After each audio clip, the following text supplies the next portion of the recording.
ఈరోజు 122వ జయంతి. భారత రాజ్యాంగ నిర్మాతగా, అణగారిన వర్గాల నాయకుడిగా, రాజనీతి కోవిదుడిగా, న్యాయశాస్త్ర పారంగతుడిగా ప్రజాభిమానాన్ని చూరగొన్న మహోన్నత వ్యక్తి అయిన బాబా సాహెబ్ అంబేద్కర్ జయంతి సందర్భంగా ఈరోజు మనమందరం ఇక్కడ గేదర్ అయ్యి వారి గురించి మాట్లాడుకోవడం అనేది చాలా సంతోషకరమైన విషయము.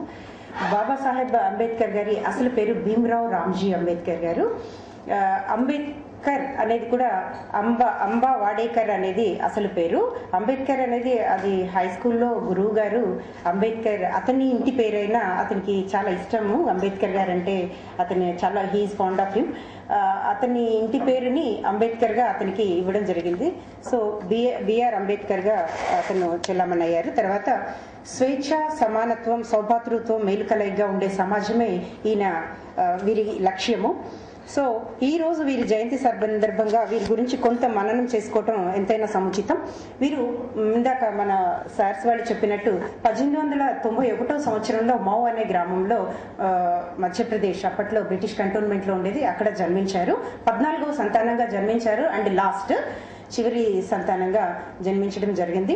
తర్వాత ఈయన అక్కడ హై స్కూల్ విద్యాభ్యాసం అంతా కూడాను బ్రిటిష్ ఆర్మీ స్కూల్లో జరిగింది. అక్కడ ఇందాక వీరు చెప్పినట్లు అక్కడ కూడా చాలా వివక్షకి, అవమానానికి, బాధకి లోనయ్యారు.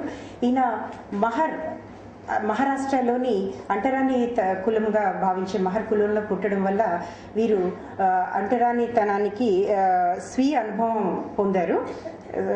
అనుభవంలో చాలా ఈ బాధలని, అవమానాలని ఎదుర్కోవడం జరిగింది. స్కూల్లో క్లాస్లో కూడా వీళ్ళని కూర్చొనిచ్చేవారు కాదు. గ్లాసులనే కాదు, వాటర్ తాగడం సంగతి అది కూడా ఇంకొక విషయం. అయితే క్లాస్ రూమ్ లో కూడా వీళ్ళని కూర్చొనియకుండా బయట ఉండి చదివించేవారు.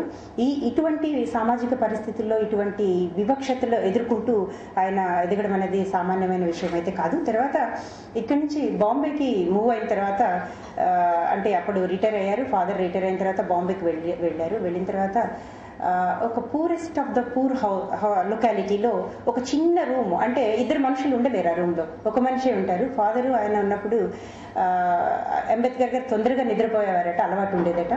ఆయన పడుకునేవారు, ఒక మనిషి పడుకోవడానికి ఆ రూమ్ లో చోటు ఉండేది. ఆయన పడుకొని రాత్రి 2 గంటల వరకు ఆయన పడుకుంటే ఆయన లేచి కూర్చున్న తర్వాత ఫాదర్ పడుకునేవారట.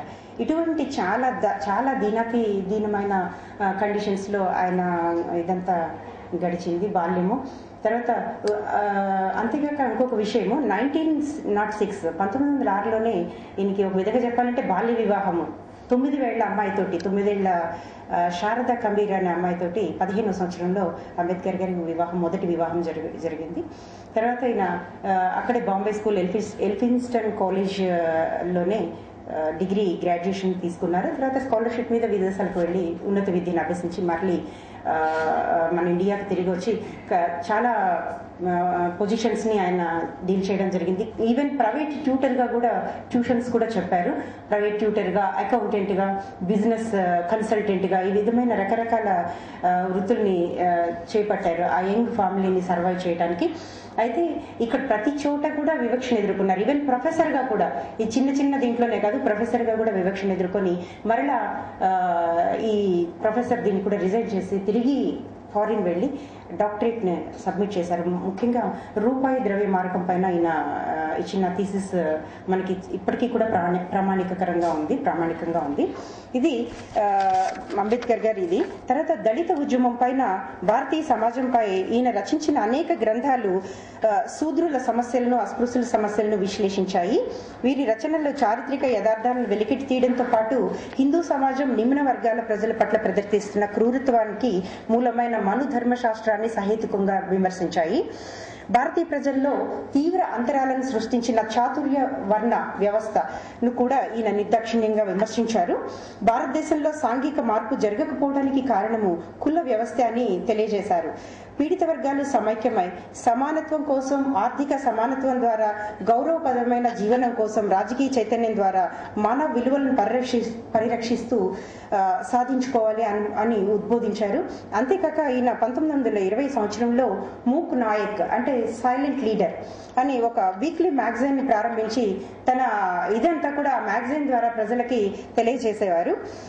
అస్పృశ్యుల సమస్యలను సానుభూతితో పరిశీలించడం ద్వారా కానీ కొన్ని సంస్కరణలు ప్రతిపాదించడం ద్వారా కానీ పరిష్కారం కావని ఒక సమూలమైన సామాజిక పరివర్తన రావాలని సూచిస్తూ ద్విముఖ పోరాట సిద్ధాంతాన్ని సాంఘికంగా రాజకీయంగా ప్రబోధించారు.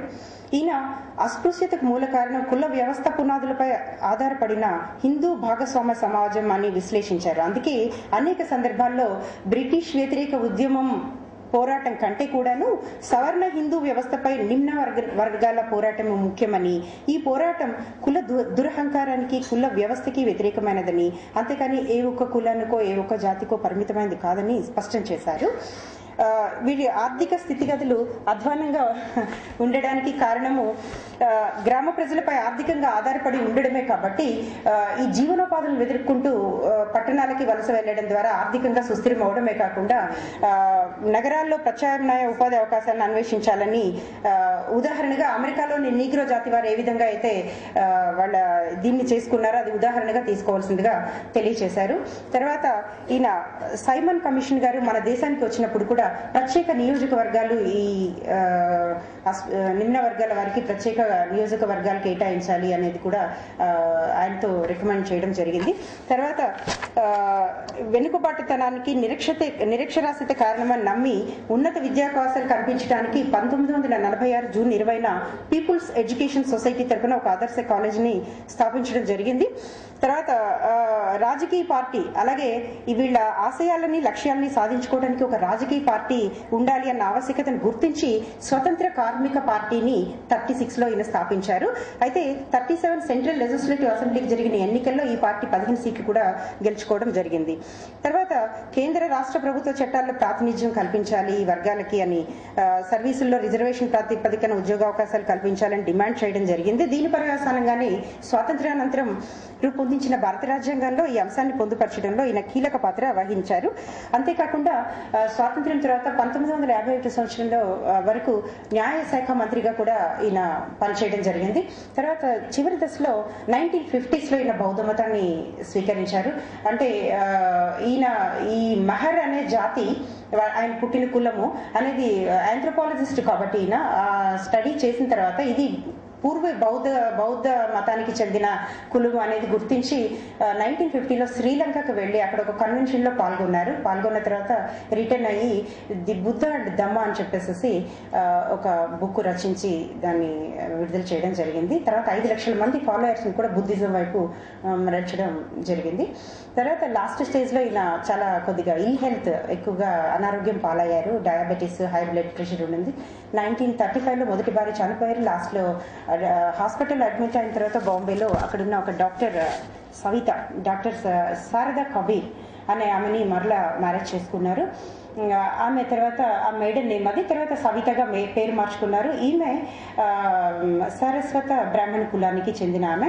తర్వాత చివరిగా ఈయన చివరి వరకు కూడాను తన జీవితం అంతా దళిత పీడిత వర్గాల అభ్యున్నతి కోసం పోరాడుతూ పలు మార్గాలను అన్వేషిస్తూ అన్ని రంగాల్లో తనదైన అభిప్రాయాన్ని నిష్కర్షగా చెప్పిన అంబేద్కర్ 1956 డిసెంబర్ 6వ తారీఖున పరమపదించారు. వీరికి 1990లో ఇండియన్ హైయెస్ట్ సివిలియన్ ఆనర్ అయిన భారతరత్న అవార్డును కూడా ఇవ్వడం జరిగింది.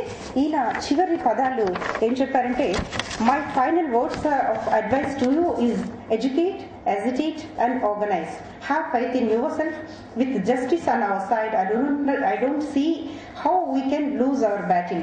For ours is a battle not for health or for power. It is a battle for freedom. It is a battle for the reclamation of their human personality అనేది చెప్పారు.